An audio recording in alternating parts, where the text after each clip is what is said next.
I wanted to talk about save points in Fear and Hunger. And perhaps it's important to say that you will not be able to save in the harder difficulty in the game. So that would mean that you can save in Fear and Hunger mode and Terror and Starvation mode. And of course, I'm not including the Book of Enlightenment. I'm talking about physical save points, the beds where you can save from. So this isn't based on chance, this will be just talking purely about where you can go to save your game.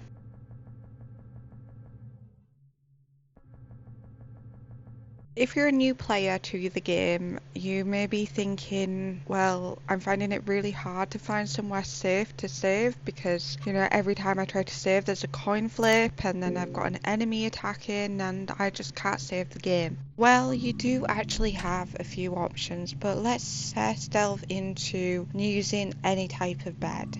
There's beds dotted around Fear and Hunger, and yes, most of them you will get a coin flip if you try to use them as a save point. But you can make the area safer so then you can save there without fear of being attacked. For instance, if you clear out the level 1 entrance area or the level 1 inner hall, and kill all the enemies there, then you can use the bed there and there'll be no enemy to attack you when you save. You can do this in the prisons as well, and what's good about the prisons is that you'll usually will go down there to flip the lever to activate the elevator. So that means that you would have already killed the guards, and then you'll only be faced with either a ghoul or a cave gnome. And the ghouls are really easy to take out. You don't really need to fear the damage that they do.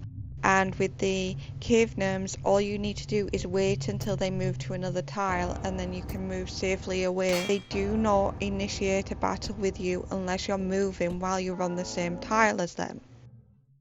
Now, the only thing you have to be concerned about is the elite guard and where that spawns in your dungeon layout. So the layouts change, and depending on your layout, the elite guard can either spawn in the prison area, the basement, or the level 1 inner halls. And you want to do your best to avoid that enemy early on in the game because they can be pretty tough.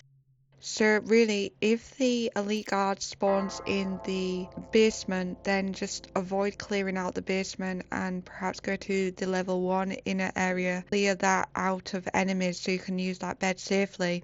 Same goes for the prison. Just choose the place where the elite guard has not spawned in your layout.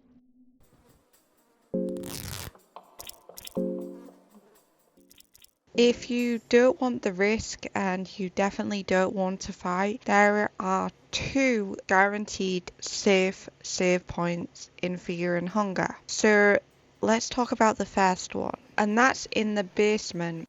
Head to the basement. At the far end there's a bed there. Now you can save here once in the game. If you save here afterwards, you will have to do a coin flip.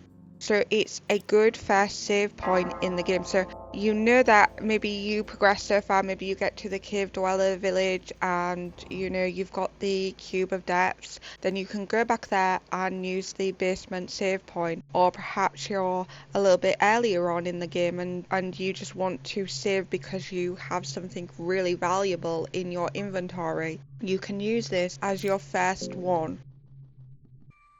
Most important and the most valuable save point in the game, and that's in Mahabra in the tower, because once you get to the tower you can save there an unlimited amount of times.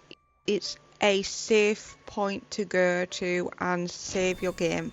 And make sure that you're in the present version of Mahabra, not the past, because the past will transport you to a different vision. You'll want to be in the present version of Mahabra so then you can save safely and you can use it as many times as you want to. So it proves to be a really valuable save point in the game. There's also other save points dotted around Mahabra that you can use too, but they are more tricky to get to. And also the tower is just there. It's an unlimited save point, so if you're in Mahabra you might as well just go to the tower and save.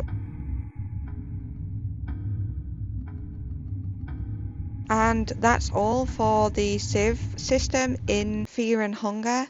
I've tried to cover some general information about the save system and stuff that might prove useful for beginners, and I hope you enjoy.